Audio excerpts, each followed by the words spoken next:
Who is your daddy? I am your father. You fathers will understand. My father taught me many things.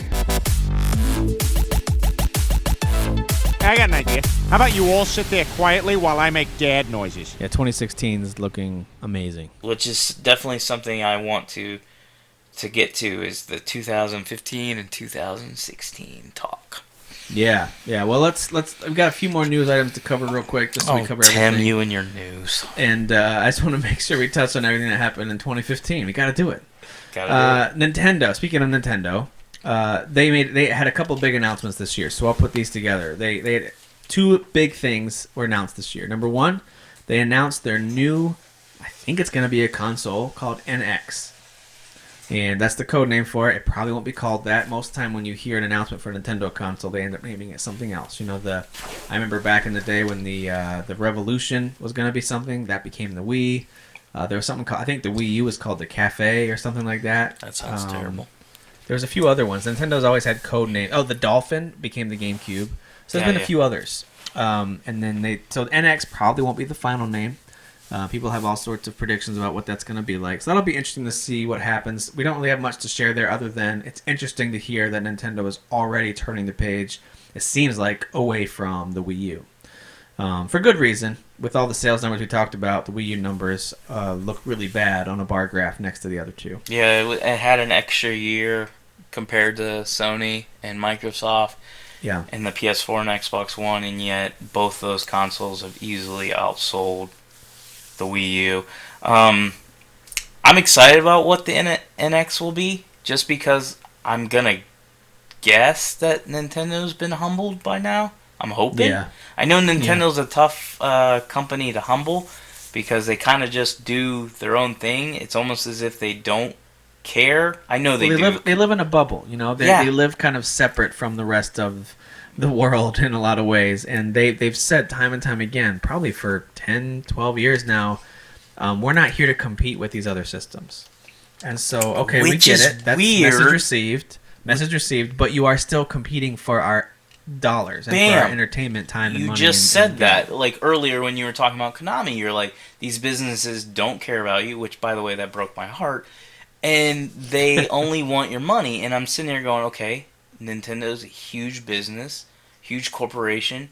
They make a lot of money. They have a lot of money.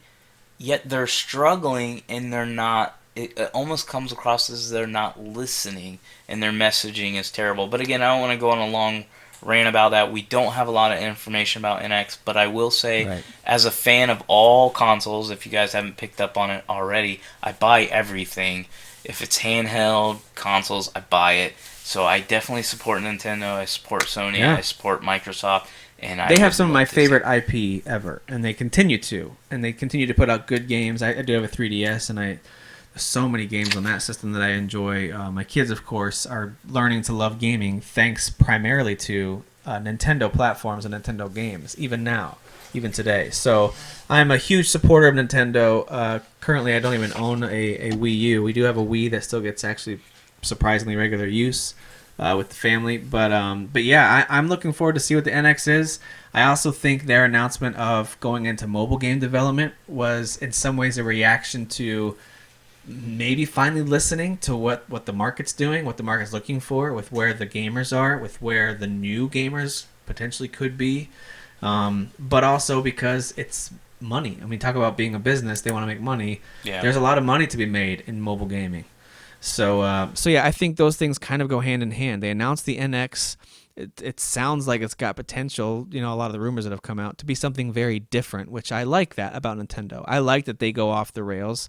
Sometimes when they go too far off the rails with like Virtual Boy, it comes back to bite them. And sometimes when they steer too close to what they feel is going to be safe, like what I think the Wii U was, at least in terms of design and naming it and the messaging of it, it was so similar to the Wii that they ended up shooting themselves in the foot. They really hindered their own ability to market their new system, because I can't think of anyone outside of, you know, the gaming community who really had an understanding that this is a new system that just came out. No, people thought that was most what people I was thought it gonna was say. the same thing. A lot of So, people the ones that will come up to me and say I'm playing a Nintendo, even if I'm playing like a Vita, those people did not know what a Wii U was, or oh yeah, they no would idea. always say, "Well, I'm happy with my Wii." You know, they don't care. So Right. it's hard to get them to upgrade. But then by the time they are going to upgrade, they didn't really know the difference or understand the difference between a Wii U and a Wii. And the same thing can be said about a 3DS, 2DS, a new 3DS. I mean, come on. Nintendo, I love you, but you do the dumbest stuff I've ever. Yeah, they really do. But I mean, connected to that Nintendo news was some really sad news from this summer when Nintendo president Satoru Iwata passed away, and I do remember many E3s and many of the recent Nintendo Directs that included him, and he struck me as a person who seemed really likable and really genuine, Yeah. at least as far as a marketing PR person could be, I suppose. So that's just from the outside looking in. So someone who just consumed the media that he was involved in. I always really liked that guy. I liked the way he spoke to us. I liked the way that he presented stuff. He was there for pretty key moments, like unveiling the DS and the Wii. So, you know, it was sad to hear that he passed away, and passed away what sounds like in a tragic way with that illness at a pretty young age of 55. So that was very sad, and it was interesting the way that Nintendo just went quiet for a few months there. I think it took from maybe July until, I mean, they released some games, but I don't remember hearing any major news out of the Nintendo camp until probably November. I think they took like a month off their direct, so they came back like 2 months later. Did they? And Okay. then they did a nice little, like tribute to him, and Right. yeah, I agree with you, and no, I'm not just saying this because he passed away. I really did like him a lot. I enjoyed listening to him speak. Please understand. Yeah. I Yeah. loved his passion for gaming. Mm-hmm. And he's one of them that I just enjoy. It's just like I enjoy Phil Spencer, and I really liked Jack Trenton. Yeah, Jack Trenton was the man. I just yeah, love wonder, Jack. wonder what he's doing. He's But anyway, so yeah, that was retired definitely and living it sad. up. But it was a key moment of this year, and it definitely involved the gaming community. And I know that people across all consoles from all companies just took a moment to pause and kind of appreciate him and his contributions. So yeah, I mean, I encourage you, if you haven't really read much about him and his history. I mean, he was one of those guys who was working in the trenches doing programming. So he's not just some marketing PR guy who came up through the ranks just talking about games. He actually got his hands dirty in the nitty gritty, helping with deeper levels of that process of Yeah, getting he was games into the great. hands of people. So yeah, and then one last thing I'll mention, and it's not because of the game itself, Fallout 4, but just the way it was announced and released. I just made a note of this one because I hope this is the beginning of a trend that we start to see going forward. And we've seen it in the past. It just never really caught on. But a major title, even though it's rumored and maybe some things about it leak, officially announced and then released within 6 months. Yeah, I thought that was great. I loved that. I mean, sure, maybe you got to make us wait till we hear the official announcement. You know, maybe we don't hear about something like, I don't know, Horizon until E3 of 2016. But then it releases that fall. Now, I'm not saying they shouldn't have announced it last year. I'm excited about that game. But the longer you make us wait for something, I'm looking at you, Watch Dogs, the less the hype is going to be. I'm looking at you, No Man's Sky, Evolve. The hype for that game would have led to it being a great seller in 2014 had it released that year. But it kept getting pushed back to the point that I don't remember anyone talking about it by the time it released. So I'm hoping that this example set by Fallout and the excitement, it even got someone like me to buy it. And I've never really dug in that deeply to the Fallout games or even to Skyrim, although I've played all of them, just haven't played them for that long, and they've never really been my favorite type of game. I think they're amazing and impressive, but Fallout 4, the way it was announced, talked about, and then marketed in those 6 months, it caught me off guard, and I was like, yeah, I need to get this. It's coming out like right away. I know when a lot of people in the industry were speculating that it was going to be announced and that it was going to release the same year.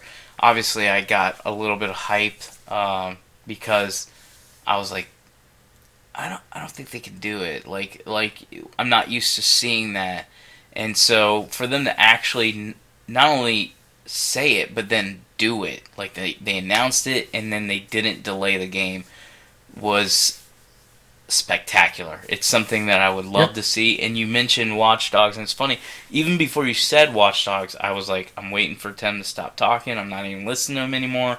I just need to talk about Watch Dogs right now. Watch Dogs, yeah. So, Watch Dogs, as we know, I'm not going to go over the whole story and not treat y'all like y'all are idiots. Took way too dang long to release. It ended up being, I won't say a failure. I think it sold well, but I think as far as the overall consensus of how people felt about the game, it didn't do too well. Again, a lot of people like it, but there are a lot of people who do not like that game.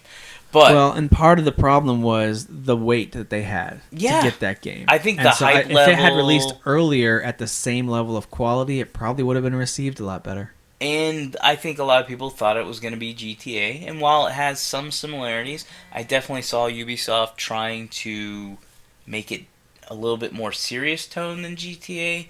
And so that turned a lot of people off. But the point I wanted to make, and this is just a rumor, and I'm going to make the prediction, because I think it would be pretty cool if it's true. The rumor is Assassin's Creed for this year is being delayed till 2017, so we're not going to get any Assassin's Creed this year, which is going to be the first time in 7 years that they haven't released an Assassin's Creed back to back to back to back.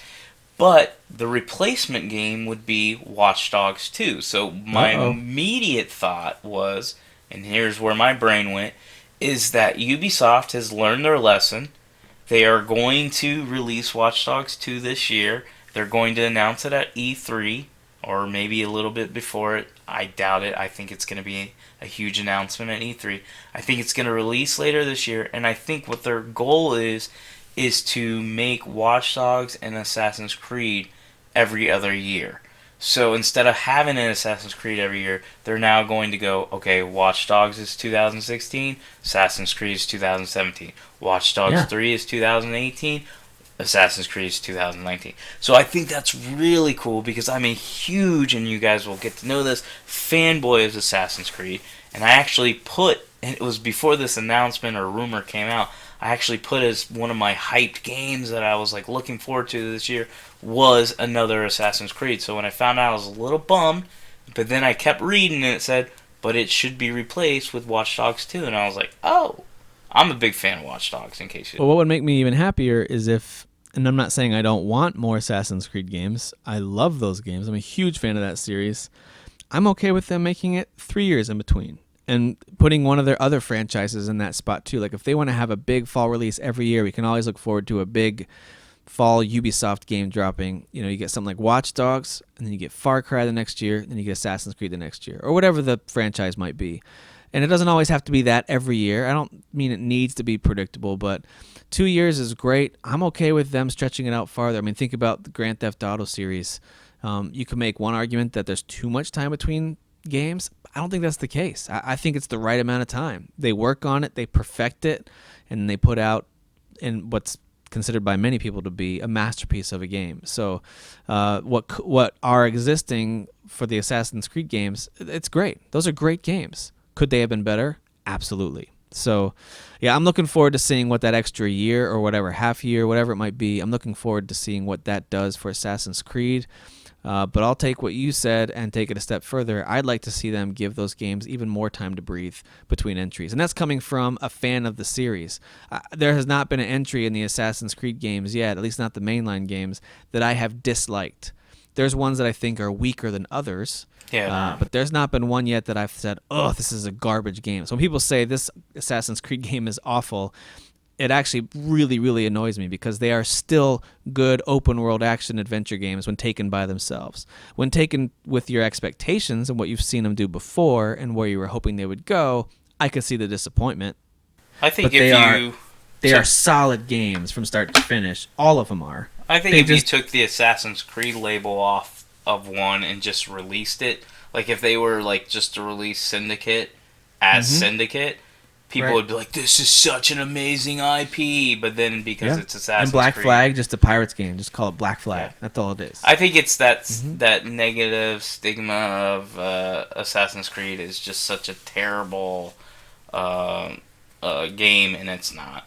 Yeah. It's not. Well- They make quality games. I personally, and I know you said you wouldn't mind 3 years. You're pushing it for me. I have to. I want mine every year, but I'll take 2 years. Okay. I'll all take right. a break. Yeah, I mean, I just think about all the games that I haven't been able to get to this year, and we're going to talk about this. Tim, it's not coming up always next. about you, Tim. Let's make it about me. But I mean, think about all the games that I haven't had a chance to get to this year. I mean, maybe my opinion on this will change in a few months or next year, but right now I'm like, yeah, you can space these things out a little bit. You don't have to bunch these things all together. It doesn't have to be a cluster of crazy, huge games, but that's not the way the industry works. They're not trying to get out of each other's way. For the most part, they're trying to release things in a window that makes sense for themselves as a company, for their investors. So we won't dig into all that, but yeah, it'll be interesting to see if you're right. Will they announce Watch Dogs at E3? Will it come out this year? Or some other IP to replace that Assassin's Creed void that will be left this October, November? So, yeah, we'll have to wait and see. I hope so. I really do hope they release Watch Dogs too. I love the first one. Speaking of Fallout 4 and Assassin's Creed Syndicate and other games that have come out this year, how about we talk about our favorite games from 2015? How about we do that? Let's do that.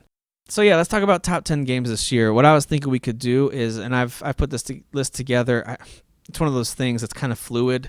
You know, sometimes as I think back on a game, I think of it one way one day and then another way another day. So it just depends. And if I happen to revisit that game, maybe I'll rethink my placement on it. But this top 10 list is as it stands right now, looking back on the year of 2015.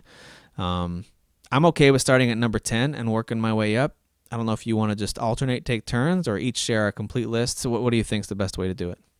I say let's just. I think it'd be cool if you share your 10 or your first number 10, and then I will share my number 10, and then you share your 9. Yeah, we can alternate. Talk about That works. Kind of see if we get any of them that are actually the same number Matched up. Yeah. because I haven't shared my top 10 with you. You Yeah. haven't shared it with me, so I don't know.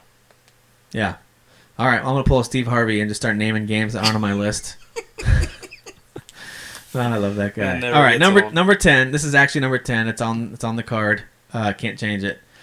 For me this year was Ollie Ollie 2, Welcome to Ollywood. That is not on my list at all. Really cool skateboarding game. It is an indie title, which for those of you who don't know Derek, if you get to know Derek, he typically leans away from those types of smaller indie titles, although Trash. he's being brought into the fold little by little. Garbage. But Ollie Ollie 2 is a really great, really challenging skateboarding game, and the controls are difficult to learn, but once you kind of get the hang of them, I think they're great. I wouldn't change them at all. So love that game. I like the way when you make a mistake and crash, you can just hit triangle and start over real fast. I love the way it plays on the Vita. It's a great game to play on your Vita. And yeah, really, really enjoy that game. I poured a lot of time into it. I couldn't beat all the levels. The challenge gets to the point, kind of like those Trials motorcycle games. The challenge gets to the point where you end up going back to easier levels because it gets so hard at a certain point. So that's one takeaway from it, is that it's a little too difficult, but really fun. Better than Tony Hawk, that's for sure. Yeah. Well, I haven't played Tony Hawk, so I'll be nice and not say anything about that. I did download Ollie Ollie because I believe it was free. It was the second one, right? That was free. Yep. So I downloaded that. I played it for about 0.2 to maybe 0.3 seconds. Yeah, I wouldn't like it if I weren't good at it either, so I'm with you. So I was like, oh, this is garbage. Delete. And then I sent an email to Sony to get a refund. Get your money back. Yeah, that's smart. I moved on from that one real quick. Don't listen to Derek. This is a great game. You guys should try it. All right, so what's your number 10 game? All right, number 10 is... Drumroll? No? Okay. Batman Arkham Knight. So, I enjoyed Batman Arkham Knight. I wouldn't say I enjoyed it as much as I enjoyed the other Batman games. I don't know. I'm a big Batman fan as a comic book character. More, I'm into the movies. I don't read comics. Yeah. But I like him as a character. And so I did like the first Batman, and I really enjoyed City, but I just didn't get into Arkham Knight as much. I mean, I'm not going to go into complete detail on everything that was wrong with it, but it just didn't hit for me. I did finish the campaign. I did enjoy it overall. That's why it's number 10. But it was definitely a game I thought was going to be better than what it ended up being. I know you played it, and you have an opinion. I do, but it'll be a different number on my list. So it made your top 10. It made my list. So go ahead and give me your number 9. All right, so my number 9 is The Order, 1886. I Shortest absolutely game in history. love this game. Just kidding, it's not. I know it gets knocked for being short, for having bland, boring gameplay. As a fan of Gears of War, and, well, I should just say this, cover-based shooters. I love cover-based shooters. Yeah. I didn't think it was as bad as people made it out to be. I'm not going to sit here and say that the gameplay is amazing or that it has awesome guns or anything like that. But I think the thing I loved about it the most was, and first of all, I enjoyed the characters. I really enjoyed the characters, which helped me enjoy the story, because the characters are what helped me enjoy, or what made the story reasonable. I enjoyed the world and the potential of the lore. I'm not going to go into spoilers, but the game kind of does set up an opportunity for a sequel. And when I played through it, I was like, yes, give me more. I want this game. I actually beat the game 3 times. Wow. And is it fair to say that it's a good introduction to an IP, and it's a really pretty game, and it's not a broken game? I mean, those things combined make for a pretty good experience. And it was yes, I would agree with everything you just said. I played it back to back to back. I got over 20 hours into it just playing it that way, and I just really enjoyed it. And I really... Sony, I know you're not listening. Shuhei, I know you don't give a crap about me. I don't exist in your world. But please release a sequel. I'd be so happy. I was a big fan. Oh, I'd be shocked if they didn't. But I hope. All right, my number 9 game is Star Wars Battlefront. That little shooter that came out this November. You might have seen some advertisements here and there for it. No, I don't even know what you're talking about. Yeah, it's not everywhere. So Star Wars apparently is on people's minds this year, and I thought Battlefront was one of the best-looking games this year. Mm-hmm. And I think one of the reasons they could focus, and I think I talked about this before, but one of the reasons they could really focus on those visuals is the meat of the game itself is pretty thin. There's not a ton outside of multiplayer. Now, don't get me wrong. I'm not insulting the modes that it has, how fun the multiplayer can be. All those things are there. And I did play it. I played a good amount of it. I played the beta, and then I played a decent amount once it actually released. I liked this game. It was worth buying. I'm not one who's going to stand up here and say, it's not worth $60 and go on a big rant about that. No problem. $60 is a fine price for this game. You can get a ton of time out of it if you like multiplayer shooters, if you have friends to play with, and if you're a Star Wars fan. It's totally worth the purchase. So I liked it a lot. There's not been a lot of reason for me to go back to it since. So after the first couple weeks, I played it off and on while playing other games, and then it just kind of faded away from being on a regular rotation game. But that being said, great looking game. The mechanics feel good. I like it a lot. And I'm a Star Wars fan, so the timing was right. Yeah, it's a great game. Battlefront. You're 2 for 2 on not having games that are not on my list. So sweet. I can actually talk about Battlefront. I agree, Battlefront's a great game. I think it's gorgeous. I think it plays great. I would agree with most people that say that it's kind of a shallow shooter, or it's not very deep. And so it's very accessible for people, because I discovered this because I was actually good at it. And I suck. Like, I don't kind of suck at Call of Duty. I'm talking, you put me in Call of Duty, and yeah, every once in a while I have a good game, but most of the time I'm 2-12, 3-15. Like, Call of Duty is good. Yeah, it's absolutely great. Yes. But, that's not even good at basketball. That's just terrible. So... Call of Duty, not very good at it, but Battlefront, I'm not exaggerating. Every time I played it, I would be like, man, I'm top 3. I'm number 1. Well, I'm this. Not only is it easy to pick up and play, it is definitely, not only is it lacking in single player depth, but it's lacking in a lot of that, the motivation to come back to multiplayer for me personally. Mm-hmm. I just don't feel like their unlock system has the right hooks in it. Like, there's nothing really there. they do have an unlock system. They do have guns you can unlock and perks and cards, and they have a lot of things there that you can look through and customize your character, but it's not as much as you think when you actually dig into it. The differences between the guns are minor. They do feel a little different. Some of them have higher damage and lower fire rate and things you'd expect in a standard shooter. But I enjoyed Call of Duty more than you did, Black Ops 3.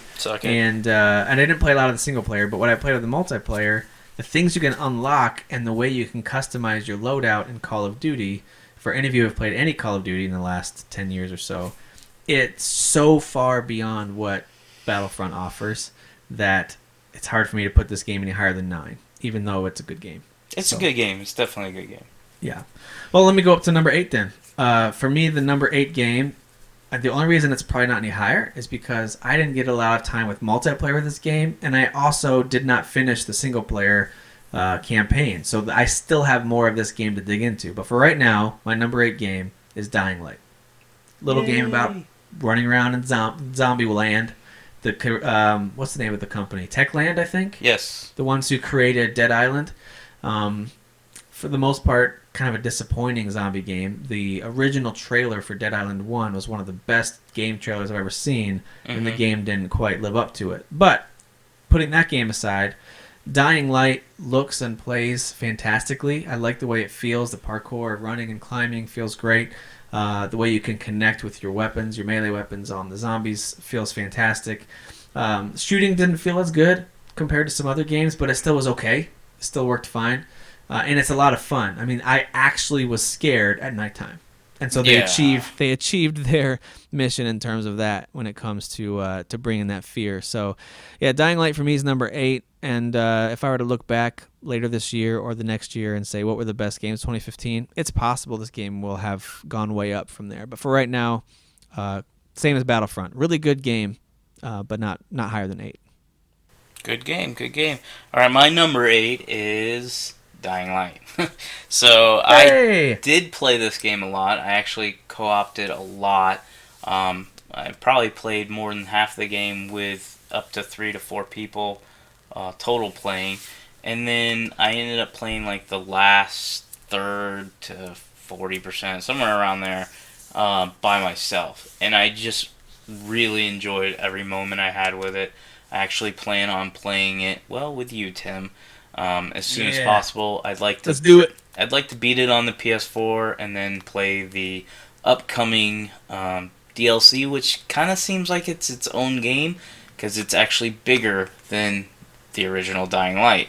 So it's a great game. I'm not going to add too much to it because I think you said it. It has phenomenal gameplay, has an amazing world. It definitely sets the atmosphere at night. I did not like playing at night. I rarely played at night. Because let's stop this podcast now and go play. Yeah, we don't really need to finish. Nobody cares anyways. No, it's a great game. All right, well, give me your number 7. All right, so number 7 will be Halo 5. What's that? Is that an indie game? Yeah, it's just a little title. Came out on Microsoft's handheld. Oh, okay, nice. The Zune? Yeah. yes, you can play Halo 5 on the Zune. Yes, it's Halo 5's it's a Halo game, and it's done really well. I was a big fan of Halo 4. I liked Halo 1 through 3 a lot, and Reach and ODST is good too. But I wasn't a huge Bungie Halo fan. Like, when 343 took over and released Halo 4, I actually prefer 343's games than over Bungie's Halo games. So that said, I was really hyped for Halo 5 because of how much I loved Halo 4. I also played this one co-op and beat the campaign in one day. Not because it's extremely short, but just because I played the heck out of it. I played, I won't say a good amount of multiplayer. I don't like multiplayer shooters that much, you'll discover. So I played a little bit of it, had fun, and then was like, I'm done until somebody wants to play the campaign with me again. So if we can start the whole hashtag, Tim, please buy an Xbox One, or Xbox One Tim, or something, maybe I'll play Halo 5 again with him. But yes, absolutely phenomenal game. Really enjoyed it. It hit everything that I wanted. After I buy a Wii U, a gaming oh my PC, God, now we're talking maybe a new car, maybe then I'll get an Xbox One. So it's basically, there. when Xbox 3 comes out, you'll buy an Xbox One when nobody cares. You know, they're not going to name it something that makes sense. It's going to be called, like, Xbox Blue or something like that. Like, it's not going to make any sense. Yeah. All right, so number 7 for me is my second indie title on my list. Oh, so gosh. get excited. It's Hotline Miami 2, Wrong Number. Yeah, that's a great game. Yeah, it really is. You need to shut your mouth. Hotline Miami 2 is a lot of fun. I recommend it on the Vita, even though they do have a PS4 version, but it's cross-buy, so if you've got both systems, cross-buy, cross-save. But the Vita is the way to go. Nothing better than playing Hotline Miami 2 while you're sitting on the crapper. So it is a TMI? No? No, it's perfect. It is it's one of the bloodiest games that I've played all year. Unfortunately, it is a pixel-based one, so it's real pixely. It's not a super realistic, but you'd be surprised at the animations they include, the fast-paced action. It's really challenging. I think it's way harder than the first one was, and I thought the first one was challenging. But again, kind of like Ollie 2, you've got a quick restart ability to just quickly hit the button and start that section over as you clear floor after floor of bad guys. The different abilities they give you with each different hat that you put on is kind of cool, like a one-punch kill, or maybe you get, dual wield weapons or whatever it might be. So each special skill that you get with each hat is really cool. So a great game. A lot of people think it's worse than the first one.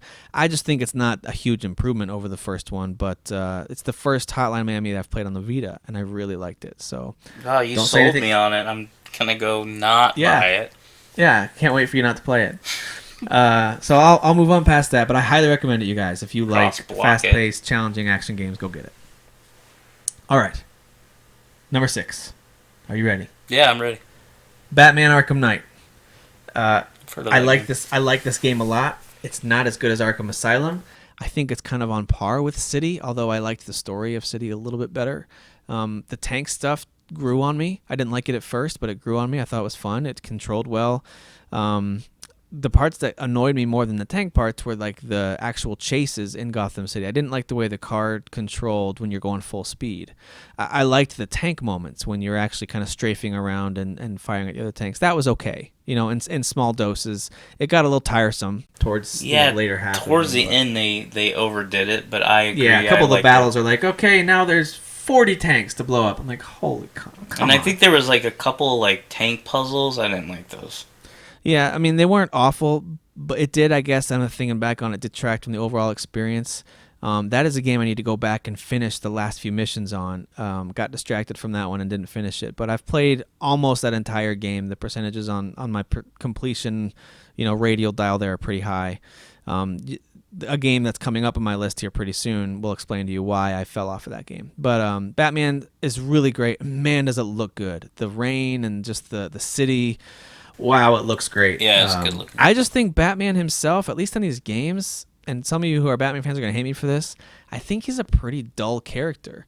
And I'm not expecting him to be like the Joker. I understand why he's so dull, but for some reason in this game, it stood out more than in past games.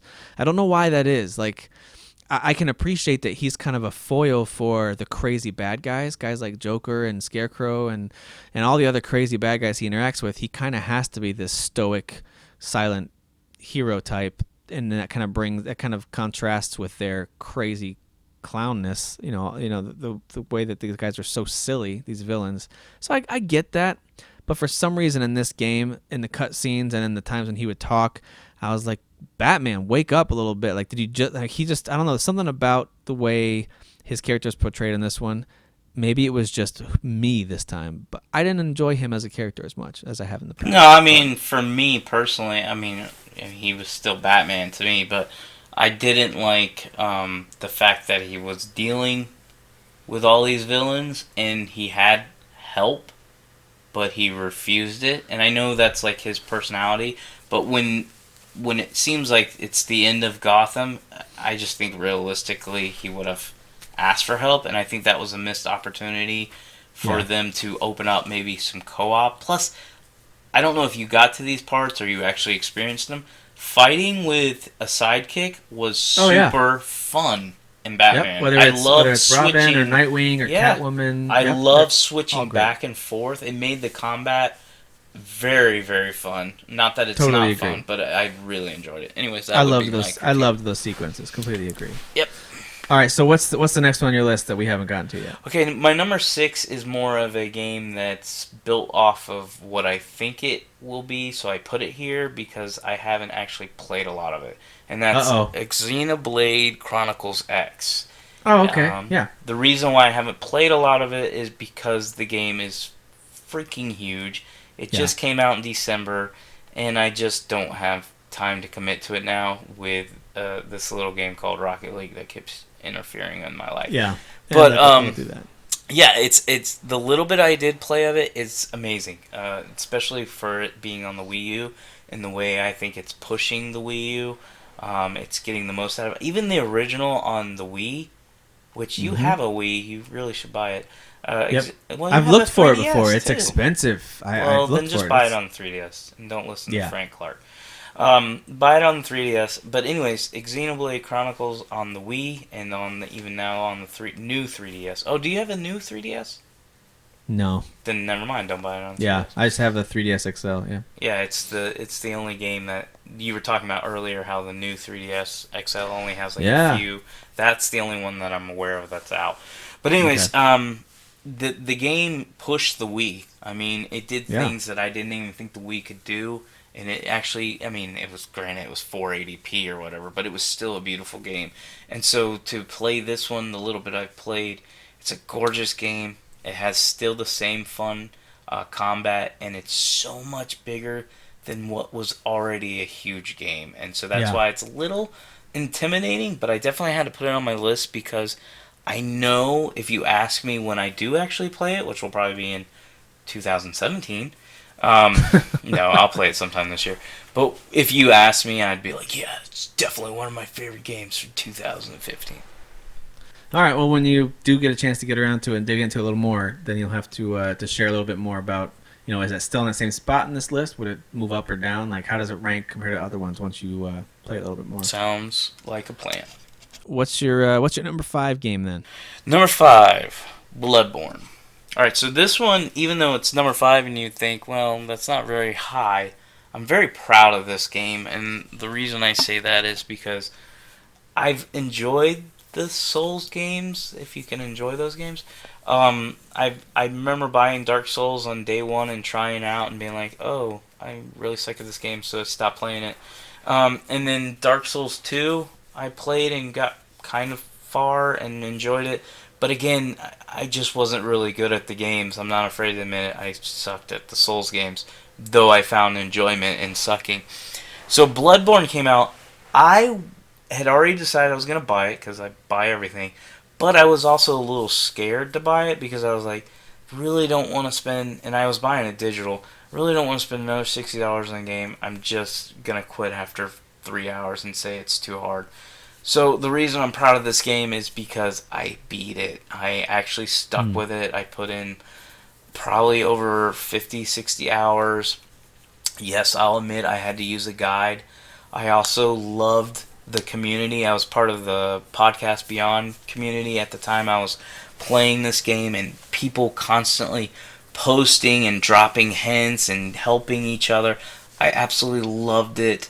And that's what I think helped drive me to get through and actually beat Bloodborne. Nice. So I'm very proud Yeah, of that. that's one that's not on my list, but I've got kind of a little side list of honorable mentions that are either re-releases or games that I just didn't get the time to play. And Bloodborne and Fallout are good examples of new games that I have access to and I'm excited about trying because I've given them both a little bit of time. I have not given them a fair shake to really try to get their hooks in me yet. So I need to dive back into Bloodborne, but that's for right now. No. And if you have the patience for it, and you have to play it at a time where you're actually driven to play it, there is a lot of joy. Because when you do destroy a boss, it's so satisfying, especially when you're doing it on your own. Well, my number 5 game has a similar feeling when you beat the boss, but I'm sorry to tell you that it's another indie game. I already know what it is. I mean, you want me to say it for you? Go ahead. Axiom Verge. No, it's not Axiom Verge. I was wrong. No, it's not. Axiom Verge is another honorable mention because I haven't beaten that game. I don't even think I've gotten halfway through it, but I like it. So it's not Axiom Verge. It's Titan Souls. Oh, It's a game that came out this past spring, and it's another game. It looks like a kind of an early Super Nintendo game. It's a little bit better than an 8-bit, but it's about a 16-bit looking game. If you ever played Shadows of the Colossus, where you've got a big empty world and you're just trying to get to the next kind of boss room or boss area, that's what this game is. There's no explanation. There's no cutscenes. There's no written word as to what you're doing or why. You're just this little guy that shows up on the screen. You got this bow and arrow. You got one arrow to shoot, and that's it. And then you got the ability to pull the arrow back to you. And each boss is a one-hit kill, but getting their weak spot, hitting it with the arrow, in some cases seems impossible when you first approach them. So it's one of those games where you try the fight, you die. You try it again, you die. You try it again, you die. It's very much like a Souls game in that way. A lot of trial and error. So I played this game out of curiosity at first, but that got its hooks in me. That challenge where it was like, I got so close. I finally found that weak spot, and then it killed me. So I went back, and I was gritting my teeth. I was mad this time, and he killed me again. So then I sat up, and it killed me again. And so it was that type of rotation. And so I started knocking out boss after boss, and I finally beat that next boss. And then the next one took me 2 or 3 nights in a row, but I finally beat that boss. And then you finally get to the end of the game, and the final battle is so difficult. I basically and my wife was nearby. She was kind of interested in it too because it had an old school vibe to it. And I was like, you know what? I'm just going to have to say I experienced the whole game because I made it to the final fight. I'm just going to have to live with the fact that I can't beat it. But I couldn't live with it. So I kept going back to it, and finally beat it. Really challenging game. It's not for everyone because the visuals are old school, but it controls fantastically, and the concept is really unique. So, number 5 game. The games that are above it are not at all indie titles. The only reason they won is because I think each of them are masterclass in what they do. But Titan Souls is great, man. If you haven't tried it, you should try it. All right, let me ask you this. Did you buy Titan Souls like day one or real early in the release? Yeah. Okay, here's why I asked that. I remember, this is before I really knew who you were, but I remember you posting about it, and you actually had me interested. Because you kind of did what you did here, and you went over why you loved it, and I was like, okay, he's kind of selling me. And so I went on my PS4 or whatever, and I went to the store, checked the price, and looked at the game. And as soon as I saw the pixel art, I was like, nope. Nope. Submitted a grief report against you. And that's who did that. You son of... Okay, so anyway, yeah, no, I highly recommend it. If you can kind of get past the way it looks, and to me, I like the way it looks. I wouldn't change the way it looks, but to each their own. Shadows of Colossus meets the Dark Souls series, and it's a little game called Titan Souls. Really great. All right, have we both shared our top? I guess 5 through 10. Yeah. Do that. Yeah. Okay. All right. So I'm gonna go ahead and jump to number 4. So my number 4 game this year is Metal Gear Solid 5: The Phantom Pain, starring Kiefer Sutherland and Hideo Kojima. This game is so good. It's so good. I love the way it controls. The game is just flat out fun. Going out on these missions to rescue someone who's been captured, to just take out a base, whatever it is that you're going in to do, to extract somebody, or even just you decide you're going to go assault some fortress. Going in there with your D-buddy, whether you use D-Dog or D-Horse, or in most cases, in my opinion, Quiet is the best partner to take, although D-Dog is pretty cool. And then attacking that base and, kind of measuring out where everybody is, figuring out who to attack first. Do I want to Fulton this guy? Do I want to kill this guy? Man, what a great stealth action game set in that more modern military setting. Really, really like it. The story's okay. The story's solid. Mm-hmm. It's Metal Gear Solid. But it's just told so poorly that it takes away from it. There's so many interruptions to that story that it does hinder it. But that being said, what a good game. It's my 4th favorite game this year.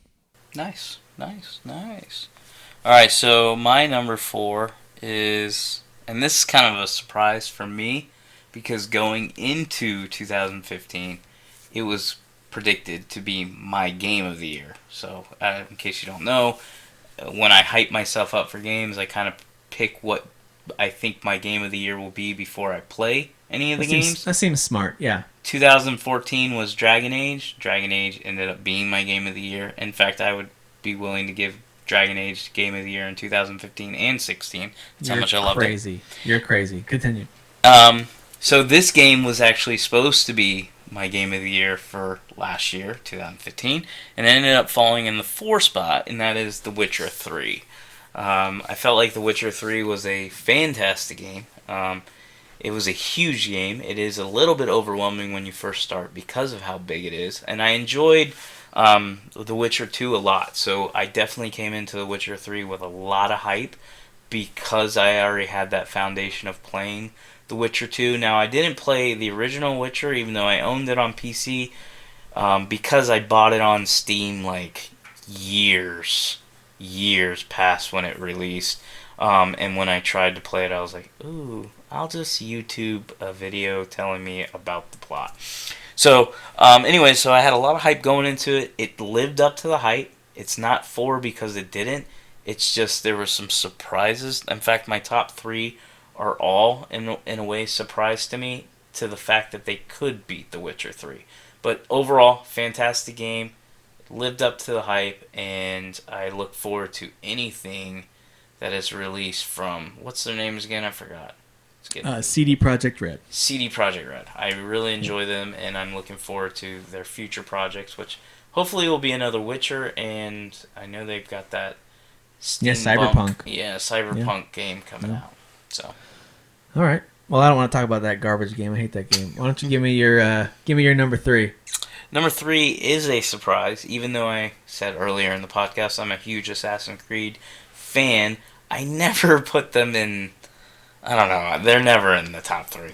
But Syndicate fell into the top 3. I absolutely enjoyed this game. And in fact, I think Tim and I were talking earlier about this game.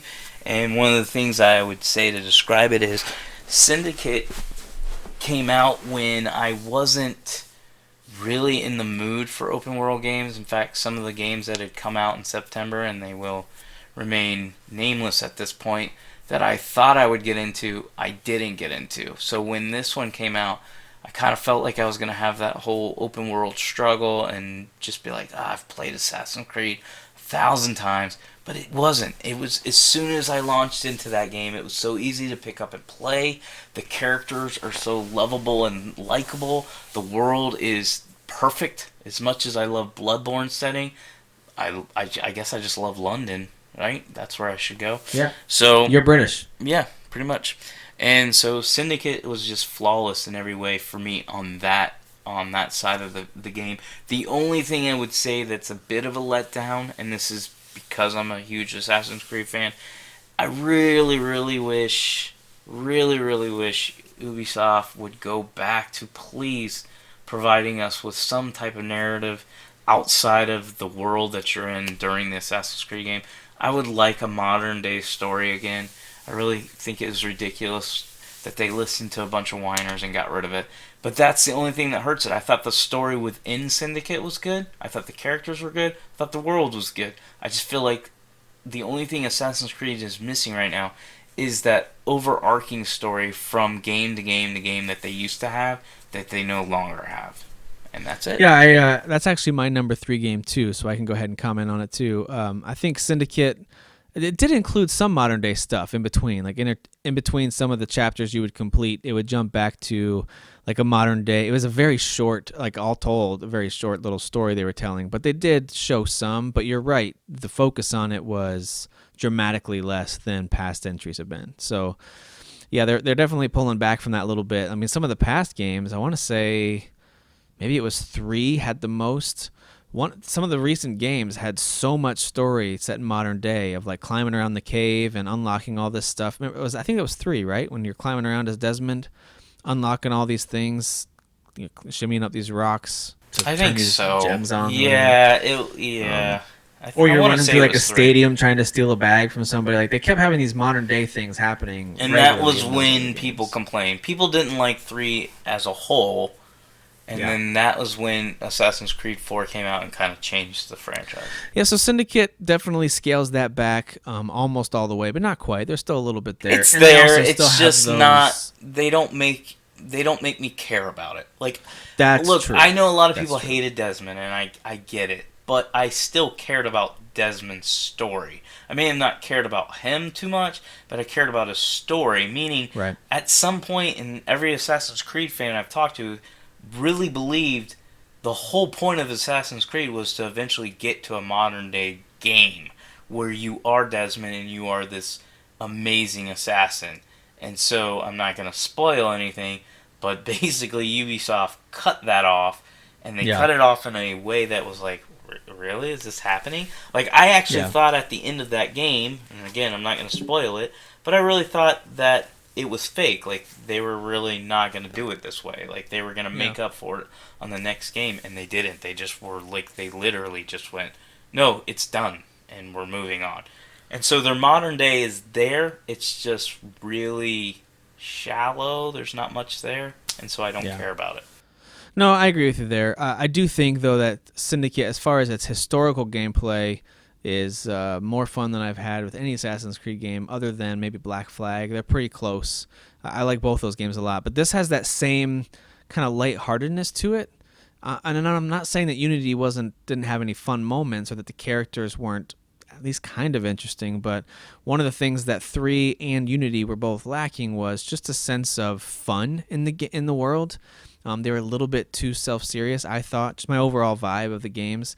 Whereas Syndicate is having a lot of fun with its characters and its setting, and it just has more of a I don't know if whimsical is the right word, but something about it just feels better. It's a world that I want to experience, that I want to be a part of. And so everything from the characters to the setting itself to the villains that you're going after, just, I don't know, it hit those vibes that I was missing in Unity and in 3. I liked in Unity. I did like Arno. I thought he was a good character. But I also am a big fan of Unity, whereas most people will say it's a terrible game or a bad game. It's not a terrible game, but it's not their best either. No, but I did enjoy it, and I did enjoy Arno. But I do agree with you that, it's Evie and and Jacob. Evie and Jacob are definitely better characters than and I like anything the they've villain. I released like yet. Crawford Sterrick. I like that he's understated. I thought maybe when they first introduced him, he would be kind of this flamboyant character, and every scene was going to violently kill somebody. But he was a guy who had a mission that he believed in. Like, he didn't strike me at all as this purely evil guy. But actually, the main characters that you play as in that game push enough buttons in him that he kind of forces his hand. And so I liked that. I liked that he was a villain who was doing what he thought was best. Like, he really believed in his mission. And even though he was the villain, and they made no qualms about, like, there was no doubt about the fact that what he was doing wasn't right, and the people he was partnering with were bad. I liked that he was kind of quieter and more contemplative. And when you did finally have those confrontations with him, it was a big deal. So, liked that game a lot. I thought the story was pretty interesting, but the characters were really interesting. So, and the gameplay, the zip line they added, the smoothness of the moving around the environments is improved. Still not perfect, but improved. So, yeah, really, really liked Assassin's Creed Syndicate for me. That's my number 3 game. So now we're down to 2 each. So I figured we could each share our number 2, and then we'll give our number 1. All Does that sound right. right? Go ahead. All right. So my number 2 game is another indie game called Rocket League. I actually like that one, so I'm not going to yell at you. It's the one indie game that you're into. You know what? There's not a ton to say about Rocket League other than it is one of the most fun experiences that I've had with video gaming in years. I mean, many, many years, especially when it comes to multiplayer gaming. Playing the single player feels all right. It's kind of fun. The computer is okay to play against, but it does lose its luster. When you find friends to play Rocket League with, or honestly, or even just playing online against strangers with a couple pickup games, it is so fun. The competition is fierce. It moves fast. The matches are only 5 minutes long. Unless there's tons of goals, you can usually get in and out of from start to finish in a match in 6-7 minutes, something like that, depending on how many goals are scored. It's a really, really fun game, and they do one thing really, really well. They nail the physics, the feel, the way the car is handled, the way the ball bounces, and most importantly, the way it feels when you score a goal with that big explosion. I mean, it's just perfect. So I love Rocket League, and without giving too much away, don't tell me what you think about Rocket League. Just go ahead and tell me what's your number 2 game. I will say I don't like the explosions, but that's all. Oh, you're crazy. Number 2 for me is Rise of the Tomb Raider. Now, Rise of the Tomb Raider, I did hype up. I did expect it to be one of my favorite games, so I shouldn't have said that my top 3 surprised me. But Rise of the Tomb Raider was... well, let me go back to the original Tomb Raider. The original Tomb Raider I bought day one on the 360. I played it and beat it pretty fast, probably in less than a week. And my original review, I remember I actually wrote a review on this on GameSpot's page, not for GameSpot, but just on their page. And I gave it like a 7.0. I was actually semi-disappointed. I thought it was an okay game, I guess. I mean, 7.0 for me is actually an okay. Yeah. It isn't a good or a great like other review sites. But I then bought it on the PS4 when it re-released, and I actually ended up playing that game 4 times in a row and beating it. And I never 100%. I played it once, and I loved it. I've only played it once, though. Yeah, so I played it a total of 5 times. I have no problem saying it's one of my favorite games from a gameplay standpoint. Yeah, it was also one of the first games that I got to play at 60 frames per second for a third-person shooter, and it was smooth as butter. It was just an amazing game to play. It is definitely one of my favorites. So that being said, yes, going into this year, knowing Rise of the Tomb Raider was coming, I did hype it up. I did think it could be a top game, and it lived up to it. It actually, I want to say, exceeded. I don't know if I'll play it 5 times like I played the before, but that's only because it's a little bit longer, a little bit bigger, and there's just so many more games now. Like when Tomb Raider launched on the PS4, that was like a big release for me because I was like, I'm begging for games because at that point there wasn't a lot coming out. So there's that reason why I played it so much. But Rise of the Tomb Raider exceeded it in every way. I thought the story was done really well, whereas the original Tomb Raider reboot didn't really have a good story or characters. This had good characters. I really enjoyed most of the characters. Even the villains were done really well. They actually gave me something to care about, to want to play it through, to see the ending. I always like that in a game. I don't mind if it's predictable, just give me a reason to care. I do prefer mystery. There was a little bit of mystery to this, but a lot of it was pretty predictable. But the main thing is they gave me a reason to care. And so I thought they did the story really well. They did the combat really well. They literally did everything really well. Like, if I had to give it a review score, maybe a 9.8. Like, it's that high to me. Yeah, I can't wait to play that game in December on my PS4. It's gonna be great. You should probably buy it on that Xbox One that you're getting. Yeah, it's not gonna happen. All right, I will go ahead and share my number 1 game first. That way you can kind of be our finale in terms of the top 10 games. And that's the way it should be, since I'm clearly the star of the show. So I'll be the opening act for your washed up old guys who can't admit they're not rock stars anymore act. All right. So my favorite game of 2015 was on your list, but it was lower on your list, and that is The Witcher 3: The Wild Hunt. I'm shocked by this.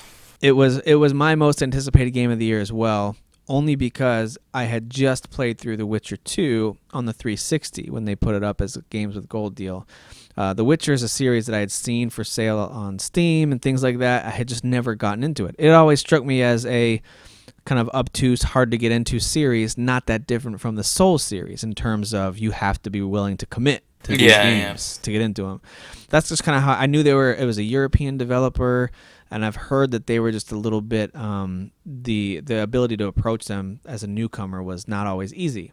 So I just assumed, not really going to be games for me. So I finally tried The Witcher 2.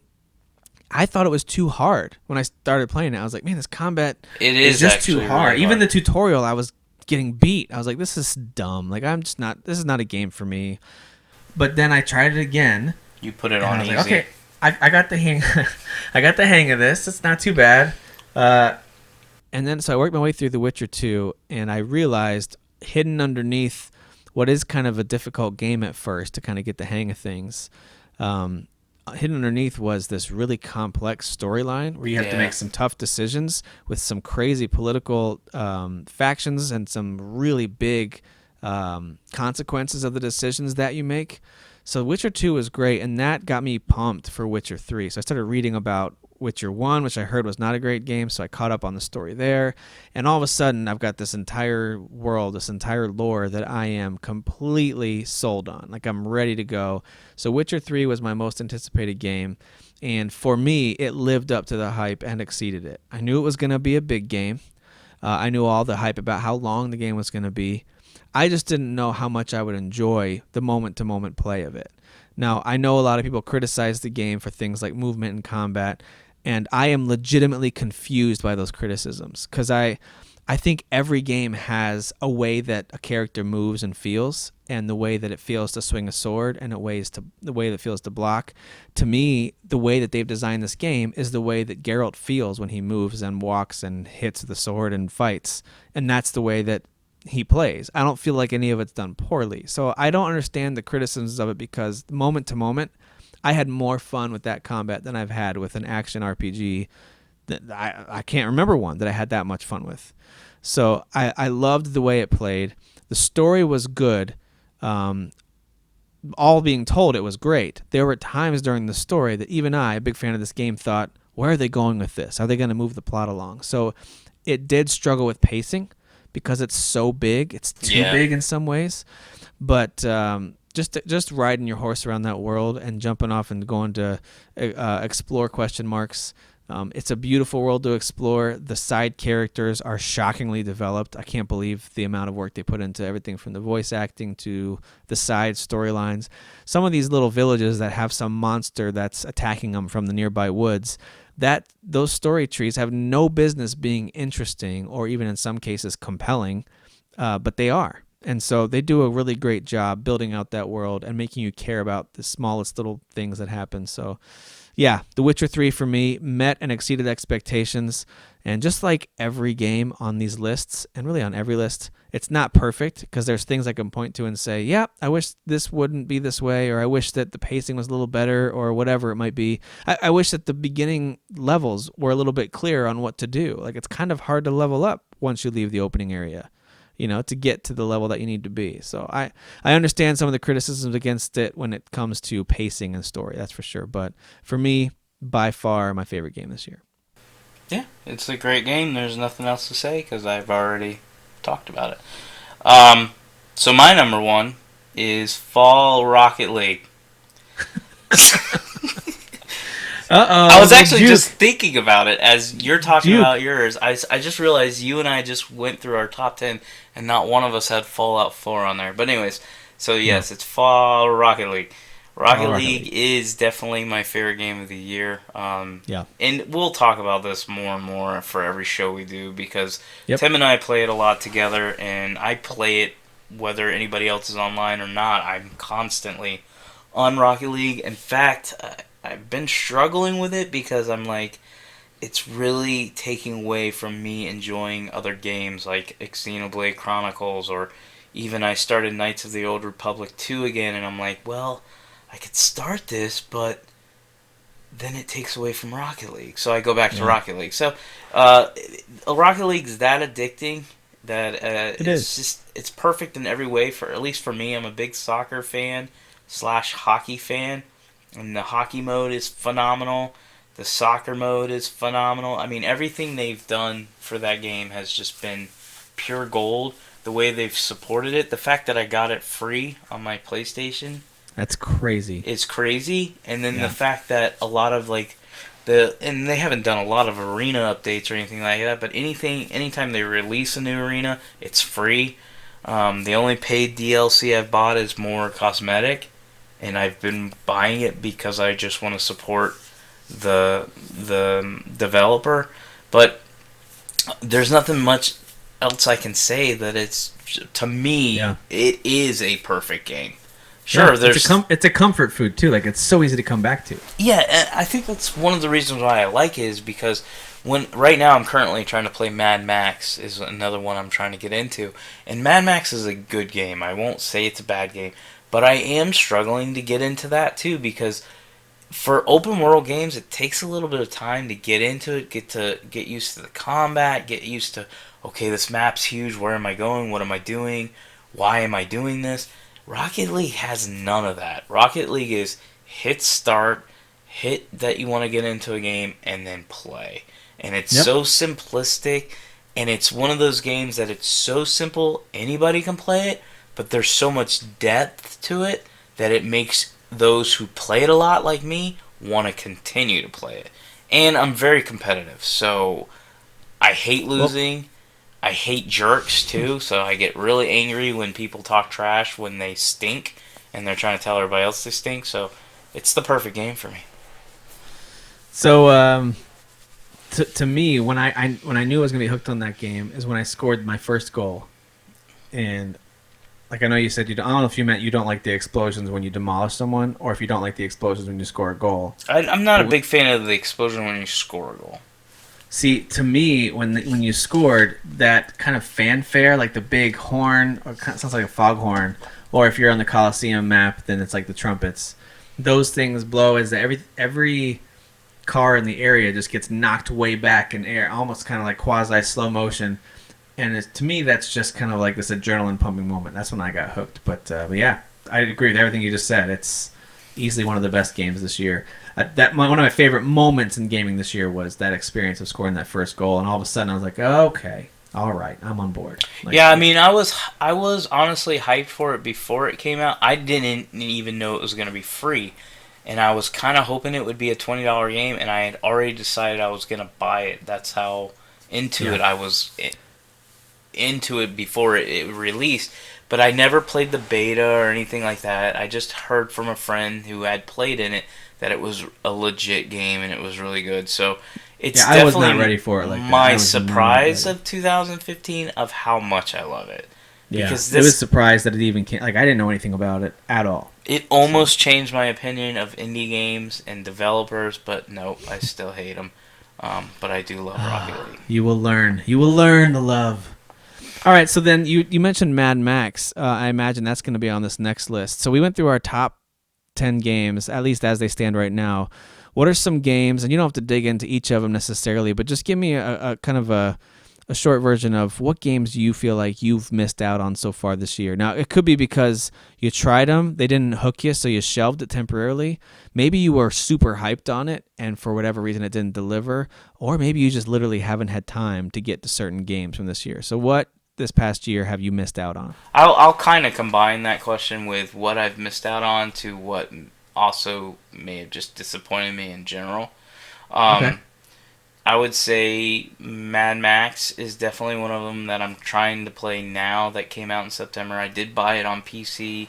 I got it for super cheap, $20, so I figured, well, I'll definitely play at least $20 worth. I did. I mean, I got probably 4 or 5 hours in, and I enjoyed it. Like, there was not one time, like, if anybody brings up Mad Max, I never say, oh, it's a bad game, or it's a terrible game. No, it's a good game. I just couldn't get into it. I am now trying to get into it, now that I have a copy of it on PS4, thanks to GameShare. It's good. I like it, but I don't know if I'm hooked still. Okay. I'm probably 4 hours in. 4 or 5 hours in, because I am definitely further than I got on my PC. So, yeah. But it's still like I'm still like when I die. This is funny because this is the Rocket League effect. I die and I immediately turn the game off and go to Rocket League. So if I die once, like I could just start the game, and if I die within 5 minutes, I quit and I go to Rocket League.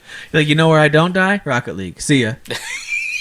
I do get mad at the game because one of the things that I don't like about it is like when you die, you start back at where you started before you made that journey. So, like, if you're at your, let's just say you're at your, like, base camp and you drove across the map and then died, as far as I know, and I could be wrong, I always end up going back to my base camp when I die. And I'm like, are you freaking serious? I don't want to drive. So I just turn it off and go back to Rocket League. But yeah, that's All right, one of the what games. else? What else have you missed out on this year? That's a good example of one. That was a major release on the same day as Metal Gear Solid 5, and so that kind of got overshadowed for a lot of people too. Yeah, and Metal Gear Solid 5 was the next one I was going to go to. Oh, okay. I am a Metal Gear Solid fan, and like I said earlier, not a fanboy. But 5 is just not what I wanted. I know a lot of people love the open world, and you even talked about how much you like the game. But I prefer the linear, I won't say it's linear. All Metal Gear games are a little open. I just would prefer it to be a little bit more of a linear-driven story, and I didn't feel like 5 had that. And then 5 was kind of like Mad Max in that it pissed me off that when I would die, I can think of the mission right now I'm stuck on. There's one mission where I run for about a mile. It literally takes me like 6 minutes to get to where I even see a person to kill. And if I die, I have to rerun that 6 minutes. And I've died, I think I've died 3 or 4 different times. Well, but you have to admit, if a game got an award for most intense running, I think Metal Gear would win. I 100% agree with that. It zooms in and you kind of it almost sounds like wind in your ears. Like the audio is brilliant in that. And it's like, whoo, whoo, whoo, whoo, whoo. Yeah. I'm like, whoa, I'm really running right now. Oh, yeah, there's a lot they do right with the game, so I'm not going to sit here and beat it down. And I've said this before to you, that it's a game I believe that if I actually sat down and I had no distractions, Rocket League, and just said, I'm going to play this game no matter how much I die, no matter how much it annoys me, I'm just going to play it. I think I would walk away from it going, that is an amazing experience. So that is one of the games that, for me personally, it was a little bit of a disappointment because it wasn't what I wanted. And I try not to be a spoiled brat about games. I try to play the game that the developer or the publisher created. But for this one, I'm like, oh man, I kind of wish you wouldn't have gone open world and just kind of did your same thing. So that one, and then another major one would be Fallout 4. I got 10 hours into that. I enjoyed the 10 hours, but it was another one. I would die, and I was like, all right, I'm just going to go play Rocket League. Because I just felt like I was playing Fallout 3 with a little bit better visuals. I'm sensing a pattern here. Yeah, it's not made up. It's Rocket League's fault. Like, if my marriage falls apart, Rocket League. Rocket League, yeah. If my kids grew up it's feeling like their father was never in their life, Rocket League. Yeah. It's Rocket League's fault. So those are probably the top 3 that I feel like I missed out / disappointed with. Okay. All right, well, my list is kind of similar. So Fallout 4 for the same reasons. I didn't get even 10 hours into it, but I liked it. But it's one of those games that I thought, okay, there's going to come a time when I have this itch to play a game that's incredibly open and has a ton of customization options and is just a world that I want to get lost in. Not unlike the itch that I have before I played something like The Witcher 3. So I could see myself getting totally lost in Fallout 4 and loving it, but now just wasn't the time. So that's one that I missed out on, and it possibly could be on that final top 10 list at some point in the future. Same thing with Bloodborne. From what I've played so far, and again, it was only I'm maybe 3 or 4 hours in. I didn't get far enough in to really give it an honest opinion. The combat does feel really good, and for what they're trying, which I would argue against someone who pits it up against The Witcher, and I don't know why they do that, for what Bloodborne's trying to do, they absolutely nail it. I mean, the combat feels amazing. It feels great. I like the movement because that's the way that game is designed, and that's what it's trying to do. And I think it's really, really great. I would say Bloodborne has probably, for me personally, the best combat. But I already liked Souls games to a certain extent, but they felt too slow and sluggish. Bloodborne is the opposite as far as it still plays like a Souls game, but it's faster, it's quicker, and it's less dependent on blocking and more on dodging and quick attacks, and I like that. It's really good. Yeah. Well, I haven't gotten deep enough in to be able to make a statement one or the other on that, but yeah. Anyway, not to get into too much of the Bloodborne versus Witcher conversation because I'm tired of that with the online debates, but just for me personally, it's a game that I have kind of tabbed as, okay, I need to really sit down and dig more into this game. Because you know what? When it comes down to it, maybe when I actually get couple dozen hours into that game, I'll look at it and say, now I see why they were comparing the two types of combat, and now here's what I think. So I've played both, and they're both in my top 5, and no. No. the similarities between them? I mean, sure, The Witcher's tough, and sure, Bloodborne's tough, so I guess you could say that, but they're really different. No. Yeah.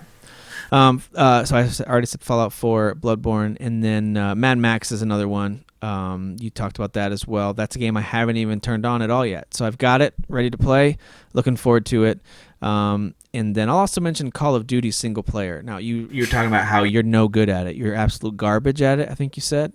Yeah, you can quote me on that. Worst player ever. Yeah, worst player ever. Okay. I enjoyed the multiplayer I played with Black Ops 3. I don't know, probably logged somewhere in about the dozen-hour range in some multiplayer since it came out. I like it. I like especially playing hardcore mode and the single-shot kill type stuff. But the single-player mode, maybe I'm on mission 2. So that's a game that I've kind of missed out on in terms of really getting the full experience. So that's one that at some point I'll want to play through that shooter. But other than that, there haven't been too many major releases that I feel like I've missed out on. Those are really the main. Those are the main 4: Bloodborne, Fallout 4, Call of Duty, and Mad Max. So yeah, so at least gives me some games to kind of fill in these gaps as we start 2016. I know there's lots of good games coming out, but as I'm looking at, I guess you can call it a backlog. There's plenty to fill in those spaces. So yeah. Speaking of 2016, how do you feel about talking about things that are upcoming? Sounds good, but before we do that, there is one last thing I'd like to talk about. I'd like to talk about games that we played in 2015 that aren't from 2015. That's right. Did you have any games that you played, Tim, that were, older games? Like, one of the things, like the 3 games that we just talked about, since we pretty much listed the same 3 games, I am completely convinced I will at least play 1 or 2 of them in 2016. Like, I'll end up because I always do that, and it's funny. I do it with Far Cry. I beat Far Cry 3 the year after it released, even though I bought it the day it came out, and I did that with Far Cry 4. So I was curious if you have a habit of doing that as well.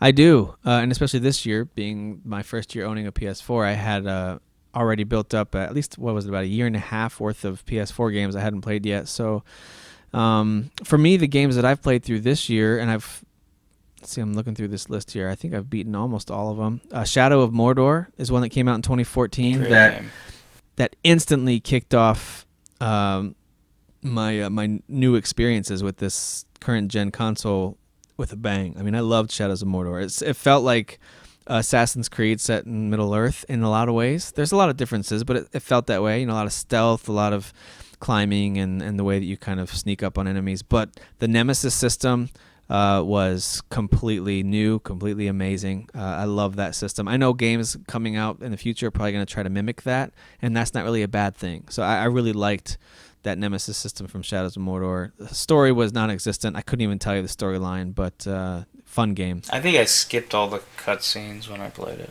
Yeah, I don't know. I don't remember what it was about. But I liked it. I liked the combination of the human with the kind of that spirit, that spectral whatever being. Didn't really care why they were connected, but having that power mix was really cool.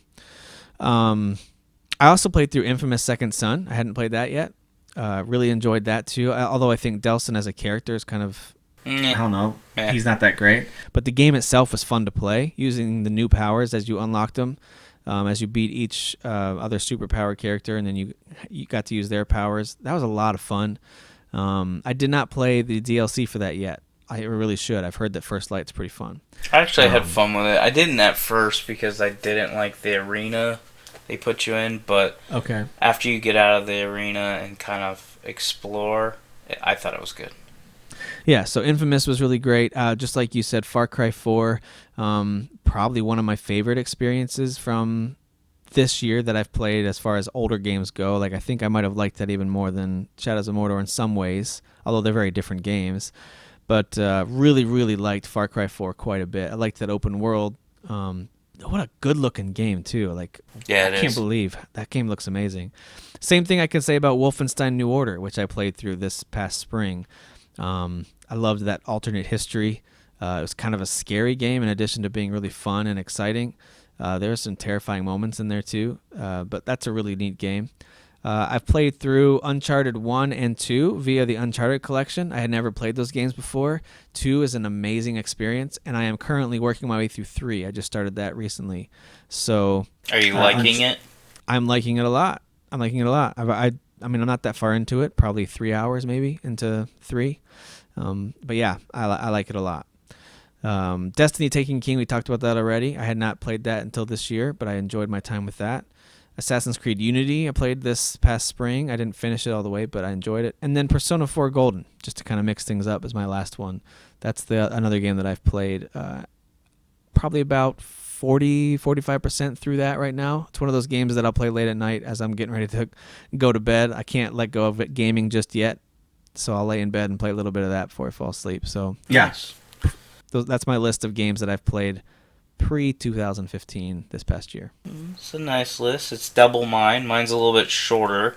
I'll start with Far Cry 4. I also finished that. I actually just finished it last week. I started it a couple weeks ago, 2 or 3 weeks ago. Really enjoyed it as it got towards the end, and I think, again, it's Rocket League-itis. I kind of was just like, just get me through this game so I can just say I beat it. And I kind of don't like the fact that I'm getting like that. But I did enjoy my time with it. It is a good game. I am glad I saw it all the way through the end. I actually enjoyed the story more than I thought I would because me too. I had heard how terrible it was. Are like, oh. Yeah. I didn't see any of that stuff coming because all I had ever heard was the story in Far Cry 4 is terrible. And yes, everybody who says Far Cry 4's story is terrible has that voice when they say it. Yeah, it's terrible. So Far Cry 4, I enjoyed it, liked it. The game that I did not like in 2014, but ended up retrying it, playing it, beating it, and loving it in 2015 was Shadow of Mordor. Probably because I sucked at it. I kept dying a lot, and it really infuriated me that they kept ranking up, and I kept getting worse. So I quit. These stupid-looking orcs are becoming captains. And I quit after like 3 or 4 hours.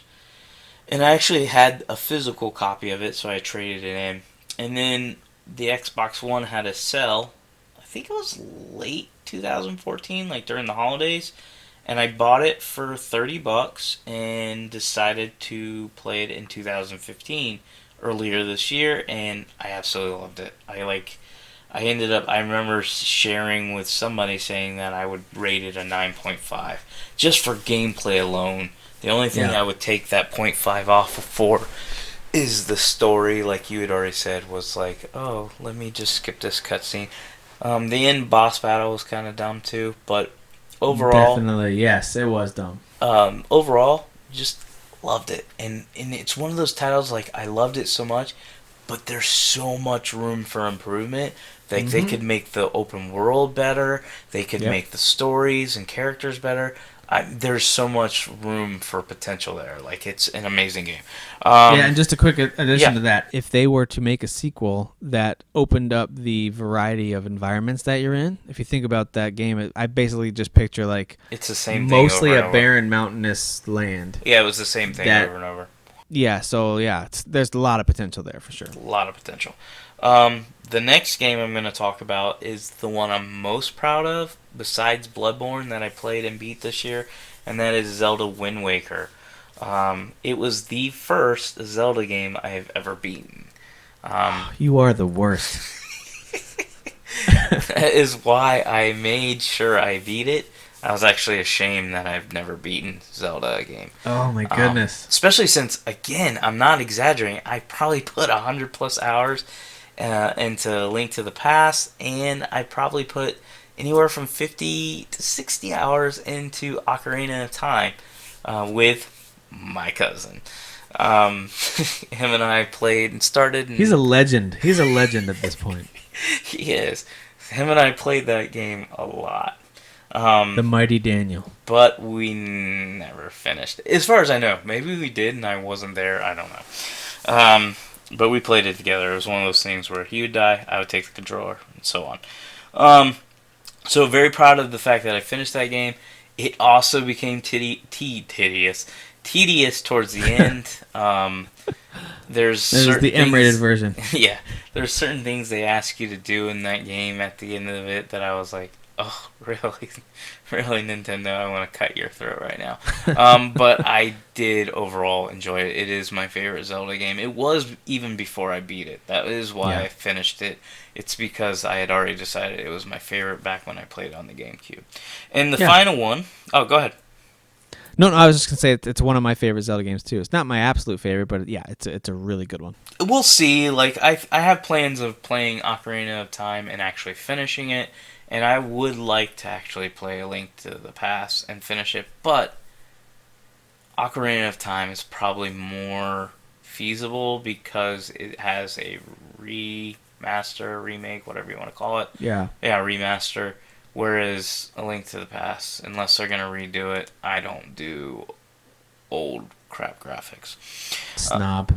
Yes. And then my last one, I haven't beaten this one, but I started it this year, and I've actually gotten into it about 5 hours in, is Knights of the Old Republic 2.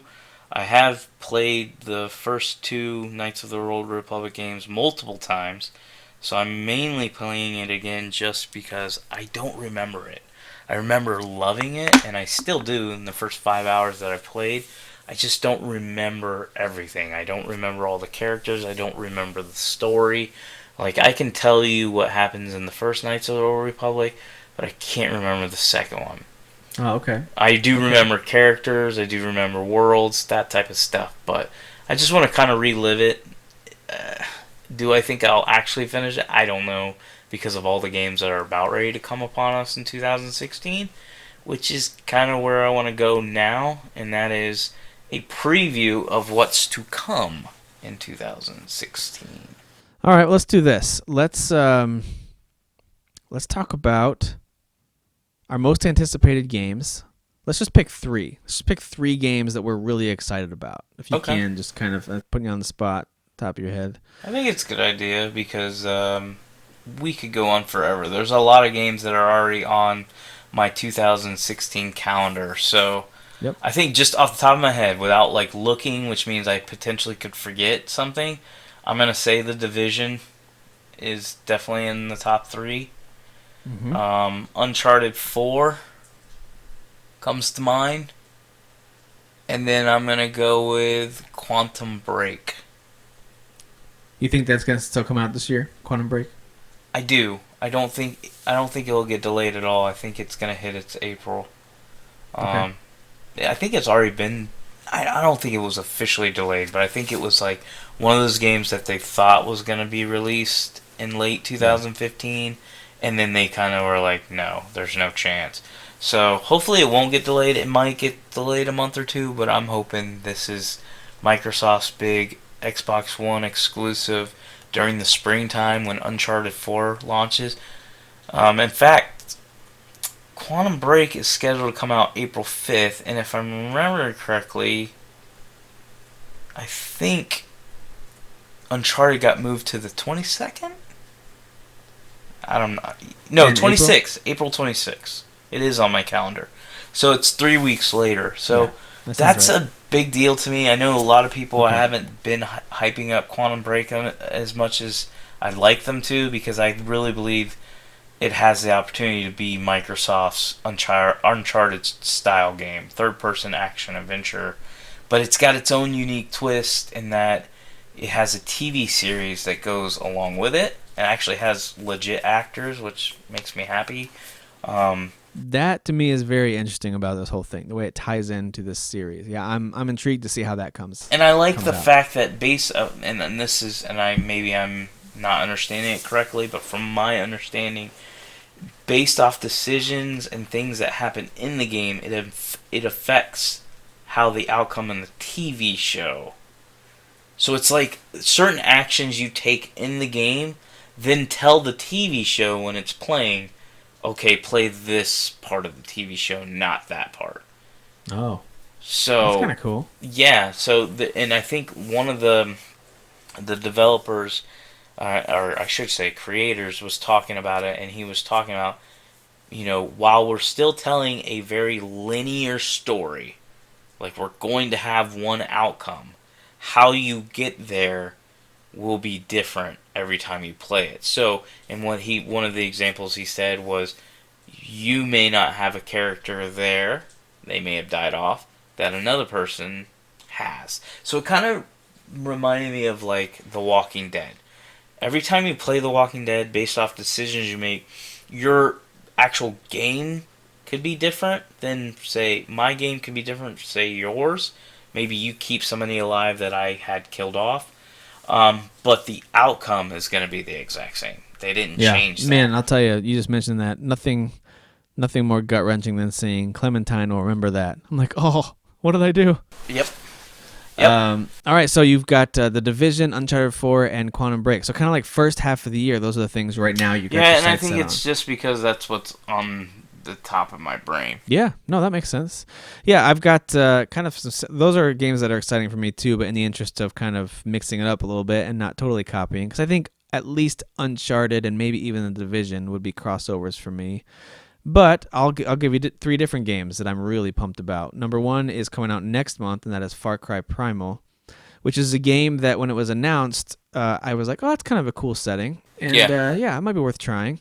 But now that I've played Far Cry 4, and I've experienced what they've done with the bow and arrow mechanic, and then in those Shangri-La level sections where you're controlling the tiger, and I imagine some of those mechanics are going to carry over to Primal, if not a lot of them, with the way that was like sneaking around with your pet and using your bow and arrow and using your knife.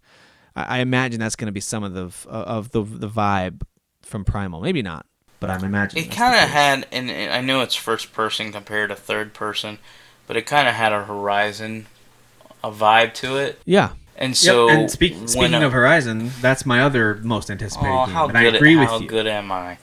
Yeah, no, I agree with you. It did have that Horizon. The difference being, of course, Primal being actually set way in the past, and Horizon being set way in the future, where things have kind of reverted back to old prehistoric type days, except they're now robots.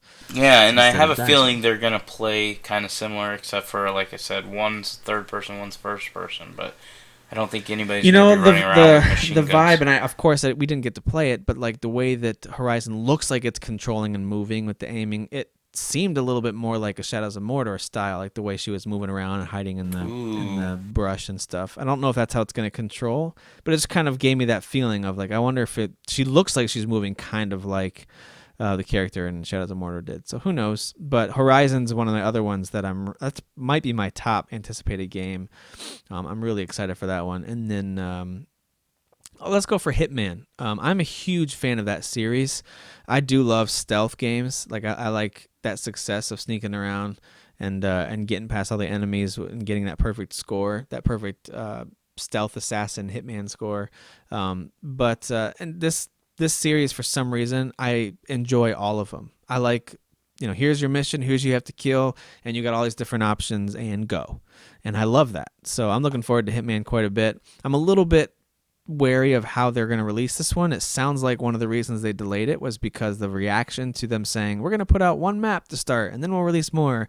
I feel like they're going to beef it up a little bit for the release in March, but we'll see. So yeah, those are my most anticipated games coming out pretty soon. I do want to add on one thing, and that is I have to mention again, Dragon's Dogma Dark Arisen is coming to PC, which means I get one of my all-time favorite Xbox 360 games in 1080p, 60 frames per second. And that's Listen, if you're happy, I'm happy. So I'm happy for you. January 15th, buddy. Nice. My daughter's birthday, and she doesn't even matter. You heard it here first. Hey, listen, thank you so much, everybody, for listening, for sticking with us for these opening few episodes here as we kind of recapped 2015. You got to learn a little bit about us, and then we talked about just a tiny bit about 2016, what we're looking forward to. But we're looking forward to talking more about games and also maybe even including more about our families and what our kids are playing and what it's like to kind of balance this whole major hobby and obviously for Derek especially this financial drain that we have in our lives that brings us so much joy, and that's a big part of our lives really. And if you're part of one of these communities, whether it's again on Facebook or if you're on Reddit or really any of these forums and you're part of a community, you know that gaming is what has brought a lot of us together, the similar interest in these worlds that have been created, these characters that we all get to experience. So hopefully we'll get a chance to connect with some of you that are listening, and if we already know you, if you're friends and family, thanks for supporting. If we don't know you, then make sure you introduce yourself to us. I am Tim_Nestor on Twitter. You can also find me on Facebook, and you can also find my YouTube channel on it's youtube.com/NestorFunk. That's NESTERFUNK. And Derek doesn't do any social media, so don't worry about following him. No, you don't need to follow me. I'm good. I'm good. But seriously, thank you guys for supporting us. Thanks for listening, and we're out. Bye.